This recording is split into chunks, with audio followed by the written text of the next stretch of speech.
La investigación judicial sobre las actividades de Begoña Gómez va a continuar. La Audiencia Provincial de Madrid rechaza archivar la causa, como pedía el abogado de la esposa del presidente, y avala una vez más las actuaciones del juez Peinado, aunque las acota.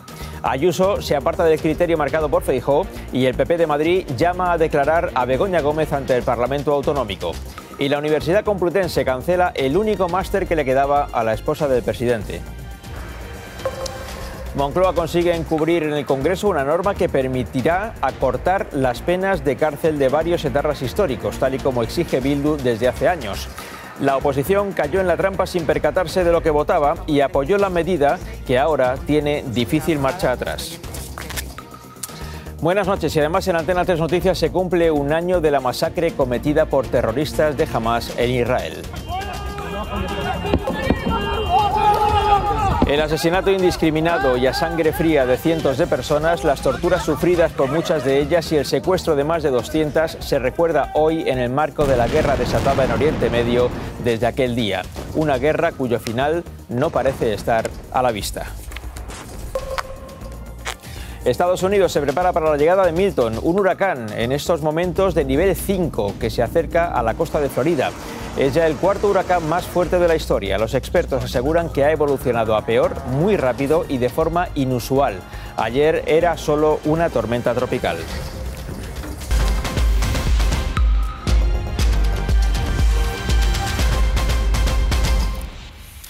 Ya han pasado más de 6 meses desde que el nombre de Begoña Gómez apareció por primera vez en los medios asociado a un posible caso de tráfico de influencias. Semanas después, la investigación periodística dio paso a la investigación judicial. Todo eso provocó y provoca todavía hoy una enorme tensión política. Y nada de eso ha terminado como pretendía Moncloa. El abogado de la esposa del presidente reclamó a la Audiencia Provincial de Madrid que archivara la causa, desautorizando al juez instructor. Pero eso no ha ocurrido. Por segunda vez, 3 jueces de la audiencia han avalado la investigación del juez Peinado. La acotan, pero la avalan, porque consideran que el caso no está vacío de contenido, como repiten en Moncloa cada día. Por tanto, se seguirá investigando la carta de recomendación de Begoña Gómez, su posible apropiación de un software y sus relaciones con la Universidad Complutense. El caso Begoña Gómez sigue vivo en los tribunales y, por extensión, en los medios y en la política. Pedro Callejas. Sí, Vicente, de hecho, mañana mismo el Tribunal Superior de Justicia de Madrid va a decidir si admite a trámite la querella interpuesta por el presidente del Gobierno, por Pedro Sánchez, contra el juez del caso, contra Juan Carlos Peinado, al que hoy desde aquí, desde la Audiencia Provincial de Madrid, han puesto límites. Podrá seguir con la investigación, sí, pero acotada. El asunto Globalia queda fuera de la instrucción, como de todas formas ya advirtió la propia audiencia en un auto el pasado mes de mayo. El caso Begoña Gómez seguirá adelante después de que la Audiencia Provincial de Madrid haya descartado archivar la causa, tal y como pedía la mujer de Pedro Sánchez. Pero eso sí, queda acotada. El magistrado tendrá que centrarse en 2 aspectos concretos. 1, la cátedra que codirigía en la Universidad Complutense de Madrid. Y 2, las adjudicaciones al empresario Juan Carlos Barrabés que no estuviesen financiadas con fondos comunitarios, algo que ya está investigando la Fiscalía Europea. Por cierto, que la fiscal de visita en Madrid no ha querido dar más detalles, pero sí aclara algo. La ley es igual para todos. Somos totalmente independientes de las autoridades nacionales. Todo esto hasta ahora permanece igual. Lo que cambia es la tercera pata del caso, la que tiene que ver con una supuesta intervención de Begoña Gómez en el rescate de Globalia por parte del Gobierno. La audiencia lo deja fuera mientras no surjan hechos realmente nuevos e incriminatorios. Es más, han revocado parte de un auto del juez en el que afirmaba que el objeto de la investigación eran todos los hechos de la denuncia inicial desde que el marido de la imputada, es decir, Pedro Sánchez, accedió a Moncloa. La audiencia tacha esta frase de genérica e imprecisa, pero eso sí, rechazan que haya una causa general contra Begoña Gómez. El abogado de Begoña Gómez no ha conseguido el archivo de la causa, pero ha tratado de ser optimista. Entre asumir la parte que se va a investigar y la que no, la defensa prefiere quedarse con lo que ya no se investigará. En definitiva, lo que nosotros denunciábamos y es que la investigación se había convertido en una investigación prospectiva. Por lo tanto, nuestra satisfacción proviene de que creemos que hemos dado un paso importante en el cierre de esta investigación. En realidad, el problema que se ha producido a partir de ahora para la defensa de Begoña Gómez en los tribunales va a continuar y se ha sumado esta tarde a una decisión de la Universidad Complutense que ha irritado especialmente en Moncloa. La decisión de eliminar el único máster que seguía activo de los que dirigía Begoña Gómez. Otro ya lo habían cancelado antes del verano. Dice la Universidad Complutense que apenas había inscripciones. Begoña Gómez dice que sí. El máster se presentó la semana pasada.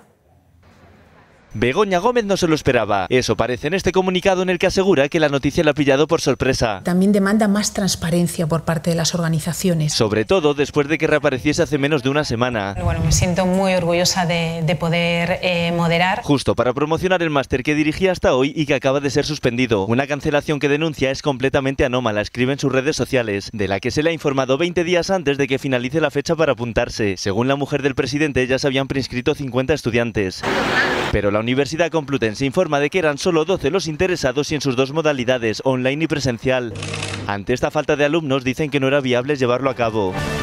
Así se pone fin a más de una década de colaboración académica. Su otro máster en el punto de mira de la justicia también quedó cancelado antes del verano. La Universidad Complutense cancela los másters de Begoña Gómez, la Audiencia Provincial avala la investigación judicial sobre la esposa del presidente y el PP de Madrid anuncia que citará a Begoña Gómez a declarar ante la comisión que va a investigar su caso en la Asamblea de Madrid. Ayuso hace lo contrario de lo que tenía decidido Feijóo. La estrategia seguida por la Dirección Nacional del PP era la de no llamar a la mujer del presidente, ni para la comisión del Congreso ni para la del Senado. Pero el PP de Madrid va por libre y no descarta incluso terminar citando también a Pedro Sánchez. Feijóo estuvo semanas diciendo lo mismo, que la responsabilidad es de Pedro Sánchez y es el presidente quien debe dar explicaciones. Esa era la tesis del PP. No estaba en sus planes citar a Begoña Gómez. No tengo ningún interés. No tengo ningún interés. La mujer del presidente del gobierno tendrá que dar cuenta de lo que hace, de sus actividades económicas, de sus actividades comerciales, que consigue posteriormente a ser la mujer del presidente del gobierno. Y dará cuenta en esa comisión de investigación. Pero le digo que el problema es el conflicto de intereses de su marido. Eso decía Feijóo. Hoy Ayuso ha hecho lo contrario. La Dirección Nacional se limita a pedir respeto ante una decisión que, según dicen, ha adoptado de forma autónoma el gobierno de Ayuso, mientras en el PSOE madrileño arremeten contra Feijóo.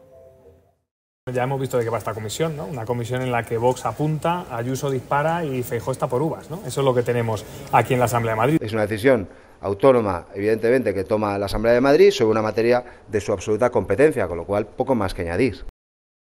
La Guardia Civil ha detenido hoy en Madrid a Víctor de Aldama, el comisionista de la trama Koldo, aunque en este caso es por su presunta implicación en una red dedicada al fraude de hidrocarburos. Hay 12 detenidos. Aldama y su socio están acusados de organización criminal, fraude y blanqueo de capitales.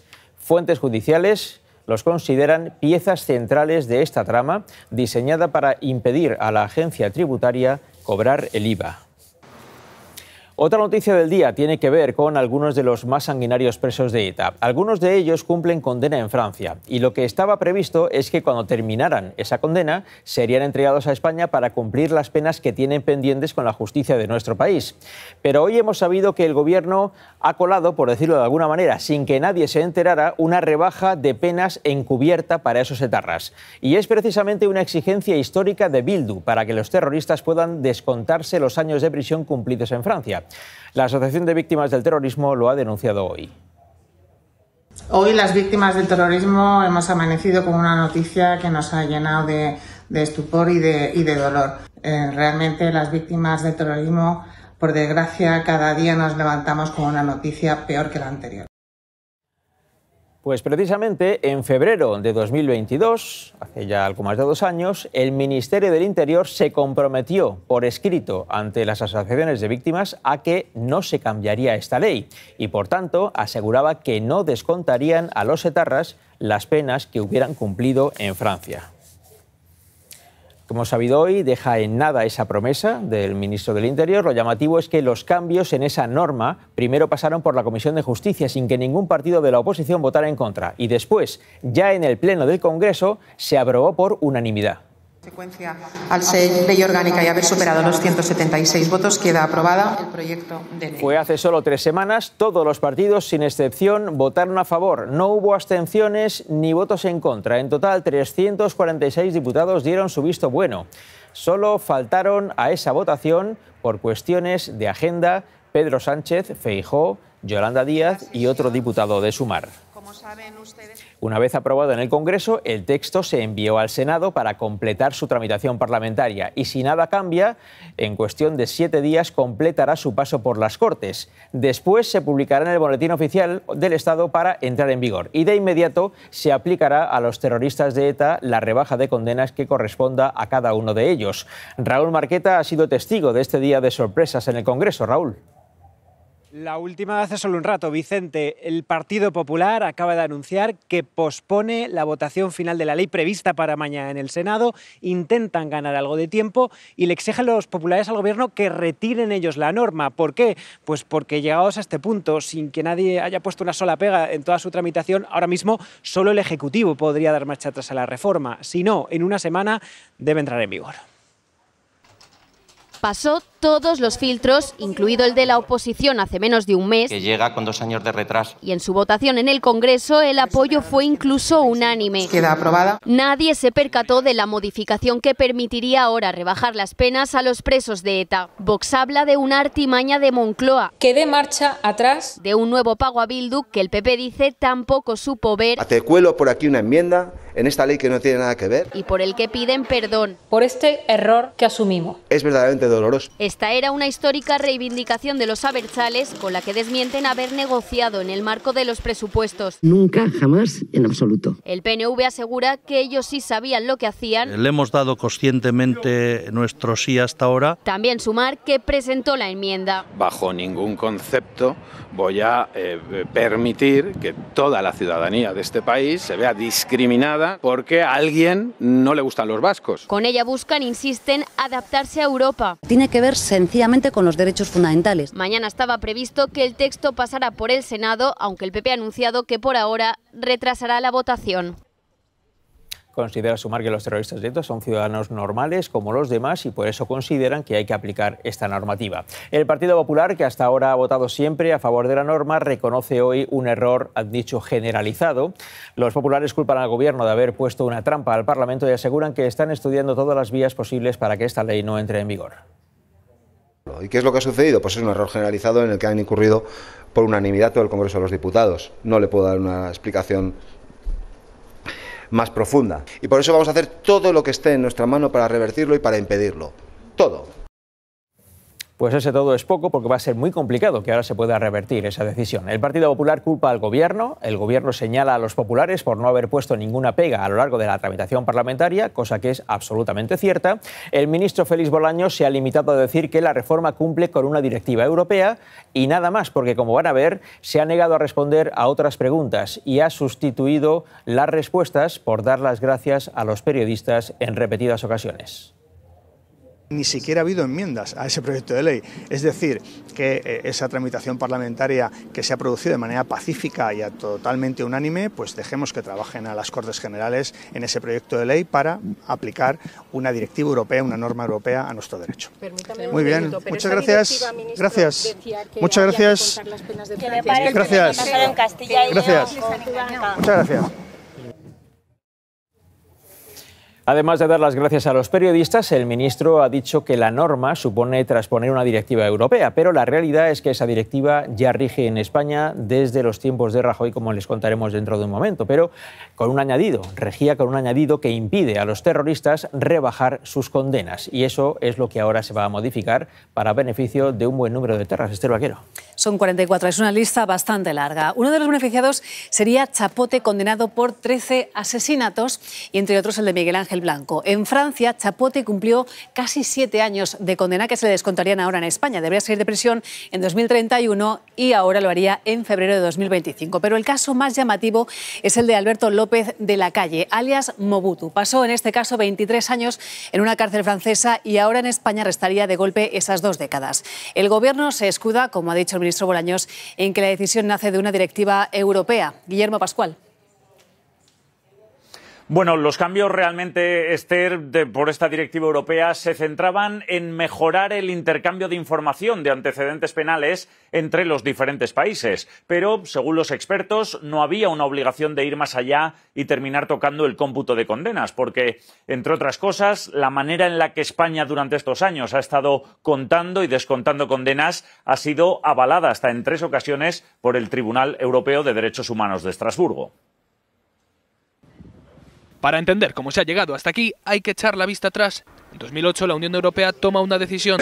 Los países miembros deben tener en cuenta las penas que se hayan producido en otros países para no acumular condenas.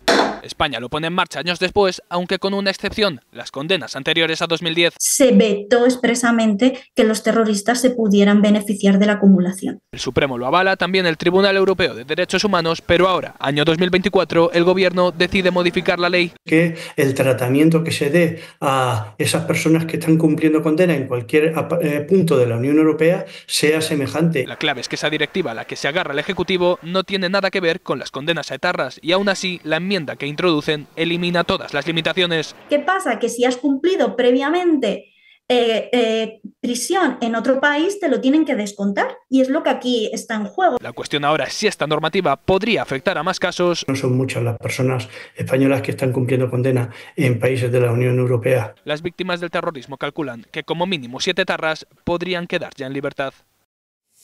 Precisamente hoy la Audiencia Nacional juzga a 2 etarras por el atentado de la Universidad de Navarra de 2008 que dejó a 168 personas heridas y 98 coches dañados. Los 2 terroristas han reconocido ser los autores de ese atentado. La Fiscalía pide una condena de 21 años de prisión a cada uno. A mes y medio de que el PSOE celebre su Congreso Federal para blindar el liderazgo de Pedro Sánchez. Pero no parece que esta etapa precongresual vaya a ser una balsa de aceite, porque aumentan las tensiones internas.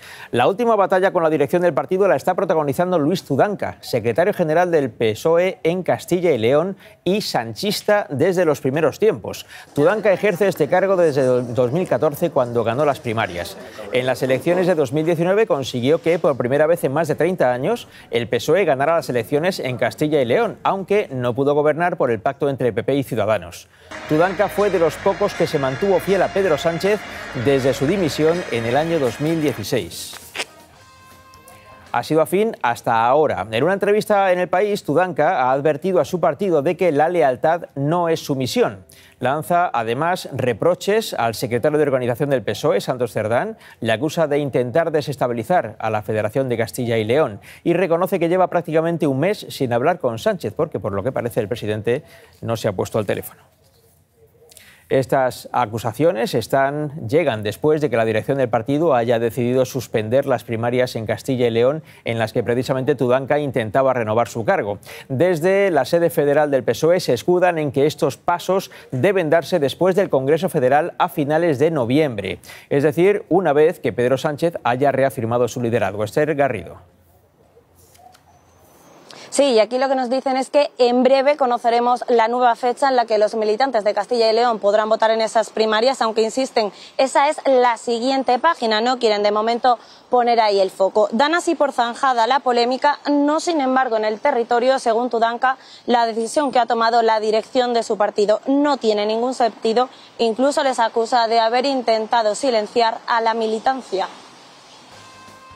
Su nombre es el último en sumarse a una larga lista de discrepantes. Empiezo yo. Que empañan la idea de Ferraz para este Congreso de reforzar a Pedro Sánchez. Un Congreso del optimismo, ¿no? Porque no hay prácticamente conflicto. Pero ese prácticamente ya es un eufemismo, porque quien lo dice es ella. He acatado siempre y siempre acataré. Que podría ser la candidata de Ferraz contra Tudanca en Castilla y León, donde se revuelven contra la cancelación de las primarias. Una forma de jugar sucio, por parte de la Secretaría del Secretario de Organización Federal, Santos Cerdán. Ferraz tiene que dejar de utilizar al partido para poner y quitar varones territoriales a su antojo.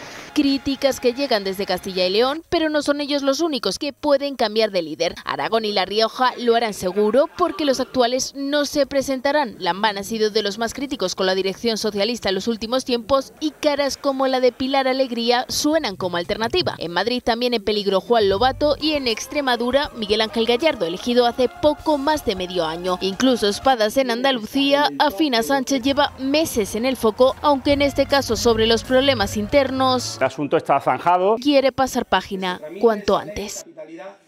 Nueva fuga de migrantes solicitantes de asilo en el aeropuerto de Barajas. Esta vez han sido 3 marroquíes que han huido de la sala de inadmitidos de la Terminal 1. La fuga es idéntica a la de otras 4 personas la semana pasada.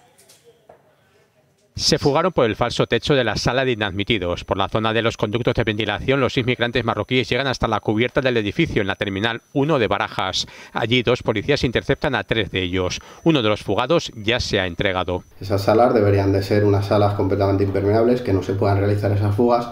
No ha sido por el mismo agujero ni en la misma sala, pero sí de la misma forma que otros 4 marroquíes solicitantes de asilo se fugaron la semana pasada.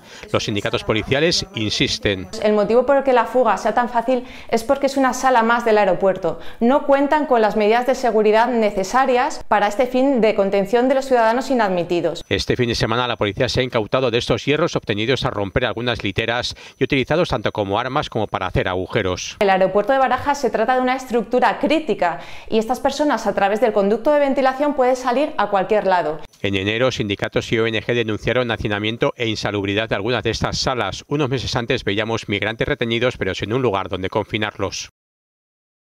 Y escuchen las palabras que ha dedicado la ministra de Defensa a la reina Sofía. Ocurre en medio de la polémica provocada por las grabaciones del rey Juan Carlos que se publican estos días. Nos sentimos orgullosos de usted, de su hijo, del jefe del Estado, el rey don Felipe, y también de la princesa de Asturias, la princesa Leonor. Ellos siguen y seguirán siempre su ejemplo.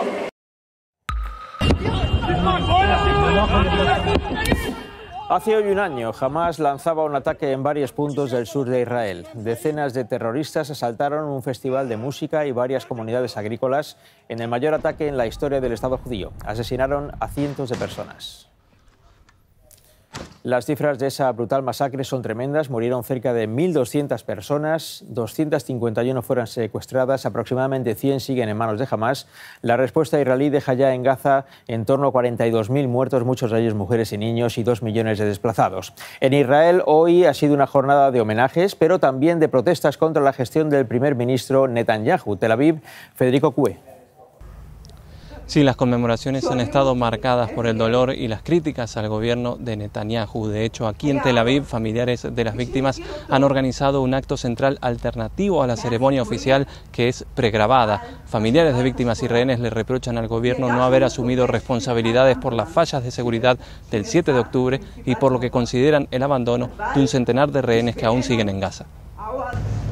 Son las fotos de quienes murieron hace un año en esta explanada del Festival Nova. Entre ellas estaba Sunny Locke. Su imagen sobre esta furgoneta dio la vuelta al mundo. Reconocí a mi hija en el vídeo por los tatuajes que tiene y dije, oh Dios mío, es un crimen.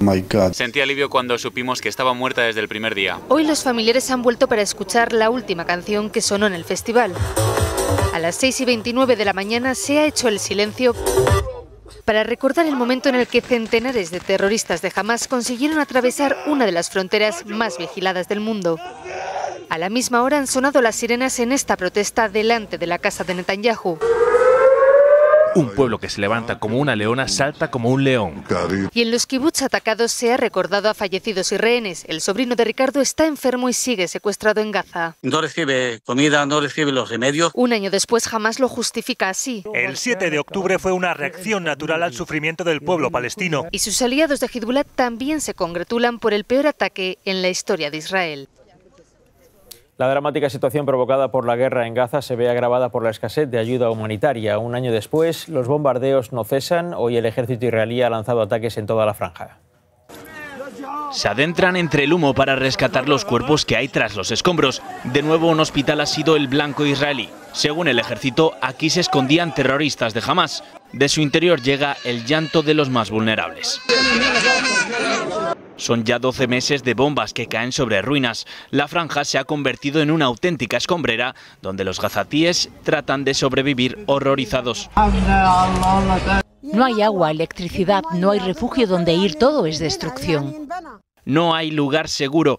Solo 17 de los 36 hospitales de la franja funcionan, la mayoría bajo mínimos. El hospital de Al-Aqsa, que es el más cercano a nuestro hospital de campaña, tienen, creo que son 30 camas y tienen 120 niños. Sin techo, sin comida y sin agua potable, el abandono les deja expuestos a las enfermedades y epidemias. El conflicto ya se ha extendido por varios frentes en Oriente Próximo. Mientras Israel decide cómo responder al ataque con misiles de Irán, continúa bombardeando Líbano. Hoy ha ordenado la evacuación de varias localidades en la frontera con ese país ante el lanzamiento de proyectiles de Hezbollah. Centro comercial en la ciudad israelí de Tel Aviv. Aviso de bombardeo, la gente busca refugio. Los periodistas que están informando sobre los actos conmemorativos del 7 de octubre se protegen. La mayoría de los proyectiles son interceptados por el ejército israelí. Entre ellos un misil lanzado desde Yemen. El conflicto no deja de extenderse. Más al norte también suenan las sirenas. 30 proyectiles de Hezbollah surcan los cielos de la ciudad israelí de Haifa. Netanyahu convoca una reunión urgente de su gabinete de seguridad. Anuncia el envío al Líbano de más tropas terrestres. Mientras, sigue la ofensiva a Beirut. Así ha quedado la casa de mi hermano. Él ha fallecido. Algunos proyectiles israelíes caen cerca del aeropuerto de la capital libanesa. El ejército israelí asegura haber atacado 120 objetivos de Hezbollah. Los cascos azules de la ONU en Líbano han mostrado hoy su profunda preocupación por la actividad israelí cerca de sus bases. Lo han hecho a través de este comunicado. De los 10.000 cascos azules desplegados en la zona, 670 son españoles. Los desencuentros entre España e Israel han sido constantes este año. Israel acusa a nuestro país de ser un paraíso del odio por autorizar una manifestación pro-palestina el pasado sábado. El ministro de Exteriores dice que esa afirmación está fuera de lugar. Esa afirmación está fuera de todo lugar. España es un país de tolerancia. Si alguien considera que se han podido cometer cualquier tipo de delito de incitación al odio, de antisemitismo, puede acudir a la Fiscalía. En el aspecto económico, el precio del petróleo continúa su escalada. Hoy ya ha alcanzado los $80 el barril, una subida de un 3% desde ayer. La guerra de Oriente Próximo es uno de los grandes retos de Joe Biden en el final de su presidencia. Hoy, de nuevo, ha condenado el ataque terrorista de Hamás, ha defendido a Israel y ha asegurado que no dejará de trabajar por un alto al fuego, aunque ya casi nadie mantiene las esperanzas. Nueva York, José Ángel Abad. Vicente, Biden ha participado en una ceremonia tradicional judía en memoria de las víctimas del terrorismo de Hamás, entre ellos 46 estadounidenses, y luego ha reafirmado su compromiso con la seguridad del pueblo judío en una llamada con el presidente de Israel, Isaac Herzog. Ambos han coincidido en la necesidad teórica de un acuerdo en Gaza, aunque la Casa Blanca reconoce que no hay ningún paso firme en esa dirección ahora mismo, y con quien Biden no ha hablado es con quien toma las decisiones, con el primer ministro israelí Netanyahu, con quien lleva sin hablar nada menos que desde el 21 de agosto. También en Estados Unidos se preparan para la llegada de un nuevo huracán, Milton. Esta tarde ha escalado hasta la categoría 5, la máxima para este tipo de fenómenos. Las autoridades han ordenado la mayor evacuación en 7 años. Hace apenas 10 días, Helene devastó el sureste de Estados Unidos. El huracán se llevó todo lo que se encontró en los 800 kilómetros que recorrió. Casas enteras, féretros flotando. Dejó más de 230 muertos y toneladas de residuos que aún siguen en las calles. Es muy frustrante que llegara el anterior huracán y que aún no hayan recogido los restos que dejó. Si nos golpea este nuevo huracán, esos restos volarán como si fueran misiles. A Helene, que tocó tierra con la categoría 4, dicen no se la tomaron en serio. Pero con este no quieren que se repita la historia. Milton es ahora un huracán. Y de categoría 5, la máxima. Los primeros en recibir el golpe serán ellos. Atravesará todo el estado de Florida. Su gobernador advierte que la población esté alerta y preparada para ser evacuada. Sería la mayor evacuación desde hace años. Los supermercados ya se encuentran vacíos. La población se prepara para enfrentarse a catástrofes naturales que nos azotan cada vez con más frecuencia. Aquí en España, un frente atlántico mantiene en alerta por tormentas a medio país. El viento ha derribado árboles en La Rioja y el huracán Kirk, ya convertido en borrasca, dejará en las próximas horas un fuerte temporal en el litoral gallego. Yo quería pedir disculpas por el pasado, por los hechos cometidos. Es una de las 13 personas condenadas por prostituir a menores hace 10 años en Murcia. Algunos son empresarios y, pese a reconocer los hechos, no han entrado en prisión. Hoy han vuelto a sentarse en el banquillo para revisar sus penas. De momento, 4 de ellos han vuelto a eludir la cárcel. Que me arrepiento de todo. ¿Se arrepiente? Pero la verdad, estoy muy arrepentido. Fíjense en esos conductores, uno come mientras conduce, otro da comida a su mascota. Esas distracciones son las culpables del 30% de los accidentes del año pasado. Esta semana la Dirección General de Tráfico pone en marcha una campaña de vigilancia. La Agencia Espacial Europea ha lanzado con éxito ERA, la primera misión europea de defensa planetaria. La sonda estudiará las consecuencias del impacto de un cohete de la NASA contra un asteroide, desviaría su órbita y evitaría una posible colisión con la Tierra. Galardonados con el Premio Nobel de Medicina, los descubridores del microARN que explican la actividad y cómo funcionan nuestros genes. Su comportamiento anómalo está detrás de algunos tipos de cáncer o enfermedades oculares y óseas. Los microARN abren las puertas a nuevos tratamientos. ¿Hasta dónde estarías dispuesta a llegar en la lucha contra ETA? Hoy se ha presentado en Vitoria La Infiltrada, película que cuenta la historia de la única mujer policía que consiguió infiltrarse en ETA. Durante 8 años convivió con los terroristas arriesgando su vida. Es una producción de A3 Media Cine. Es un caramelo meterte en la cabeza de una mujer que ha vivido todo eso, el miedo, el terror, la soledad, algo tan potente, una mujer que consiguió acabar con el comando Donosti. Moncloa aspiraba a que hoy la Audiencia Provincial de Madrid desautorizara al juez Peinado y pusiera punto y final a la investigación sobre la esposa del presidente del Gobierno. Pero eso no ha ocurrido. La audiencia acota la amplitud de esa investigación, pero da validez a la mayor parte de las actuaciones realizadas por el juez. El caso sigue abierto. España, 7 de octubre de 2024. Buenas noches. Pasen una feliz noche. Hasta mañana.